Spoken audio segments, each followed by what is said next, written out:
আন্তর্জাতিক বাংলা খবরে আপনাকে স্বাগতম। শুরুতেই সংবাদ শিরোনাম, এরপর বিস্তারিত।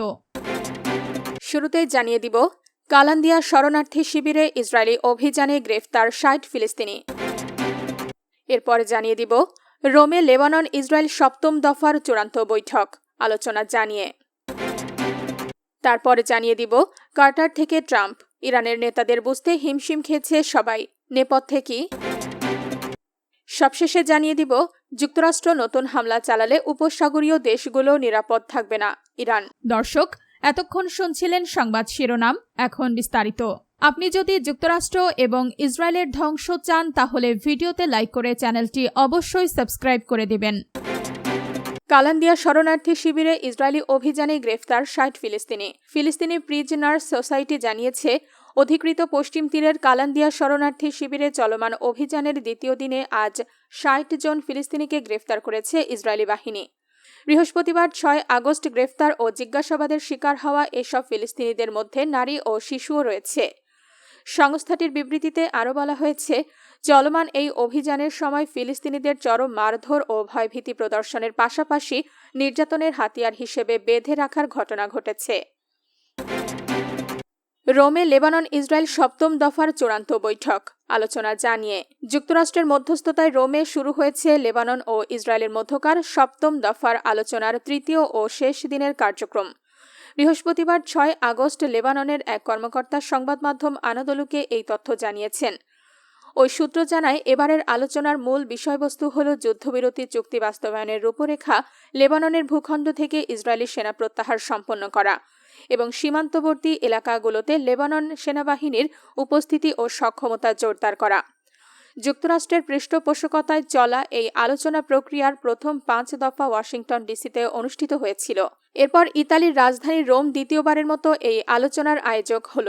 আপনি যদি যুক্তরাষ্ট্র এবং ইসরায়েলের ধ্বংস চান তাহলে ভিডিওতে লাইক করে চ্যানেলটি অবশ্যই সাবস্ক্রাইব করে দেবেন। কার্টার থেকে ট্রাম্প, ইরানের নেতাদের বুঝতে হিমশিম খেয়েছে সবাই, নেপথ্যে কি? সোমবার ট্রাম্প ক্ষোভের সঙ্গে দাবি করেন, যুক্তরাষ্ট্রের সঙ্গে লেনদেনের ক্ষেত্রে ইরান অবিশ্বাস্য রকম প্রতারণাপূর্ণ আচরণ করছে। তেহরানের প্রতিপক্ষকে বুঝতে তার যে কতটা বেগ পেতে হচ্ছে, এটি তারই সর্বশেষ প্রমাণ। ট্রাম্প নিজেকে প্রতিপক্ষকে মূল্যায়ন করতে এবং তাদের দুর্বলতার সুযোগ নিতে ওস্তাদ মনে করেন, কিন্তু ইরানের নেতারা তাকে রীতিমতো বোকা বানিয়ে ছেড়েছেন। গত সপ্তাহে সাংবাদিকদের তিনি বলেন, ইরান কেবল আমাকে রাগিয়েই দেয়। মার্কিন প্রেসিডেন্টের জন্য সামনে হয়তো আরও হতাশা অপেক্ষা করছে। ট্রাম্প প্রশাসনের কর্মকর্তারা বলছেন, হরমুজ প্রণালী পুনরায় খুলে দেওয়ার বিষয়ে একটি নতুন চুক্তি হয়তো কাছাকাছি, কিন্তু ইরান সেখানে টোল আদায়ের দাবিতে অনড়, যা ট্রাম্প অগ্রহণযোগ্য বলে উড়িয়ে দিয়েছেন। যুক্তরাষ্ট্র নতুন হামলা চালালে উপসাগরীয় দেশগুলো নিরাপদ থাকবে না, ইরান। মার্কিন যুক্তরাষ্ট্র নতুন করে ইরানের ওপর সামরিক হামলা চালালে উপসাগরীয় অঞ্চলের গুরুত্বপূর্ণ জ্বালানি অবকাঠামোতে পাল্টা হামলা চালানো হবে বলে হুঁশিয়ারি দিয়েছে তেহরান। বিষয়টি নিয়ে একাধিক কূটনৈতিক সূত্র জানিয়েছে, সম্ভাব্য সামরিক পদক্ষেপের খরচ বাড়িয়ে তুলতে এবং ওয়াশিংটনের ঘনিষ্ঠ আঞ্চলিক মিত্রদের ওপর চাপ সৃষ্টি করতেই এই বার্তা দিয়েছে ইরান। খবর রয়টার্সের। সূত্রগুলোর মতে, গত ২৮ জুলাই মার্কিন প্রেসিডেন্ট ডোনাল্ড ট্রাম্প ইরানের জ্বালানি অবকাঠামো লক্ষ্য করে হামলার হুমকি দেওয়ার পরপরই উচ্চ পর্যায়ের কূটনৈতিক যোগাযোগ শুরু করে তেহরান। সেই ধারাবাহিকতায় ইরানের পররাষ্ট্রমন্ত্রী আব্বাস আরাকচি সৌদি আরব, কাতার ও তুরস্কের পররাষ্ট্রমন্ত্রী এবং পাকিস্তানের সেনাপ্রধানের সঙ্গে পৃথকভাবে কথা বলেন। আলোচনার বিষয়ে অবগত এক জ্যেষ্ঠ আঞ্চলিক কূটনীতিক জানান, আরাকচি উপসাগরীয় দেশগুলোকে তাদের প্রভাব কাজে লাগিয়ে ট্রাম্পকে নতুন হামলা থেকে বিরত রাখতে অনুরোধ করেন।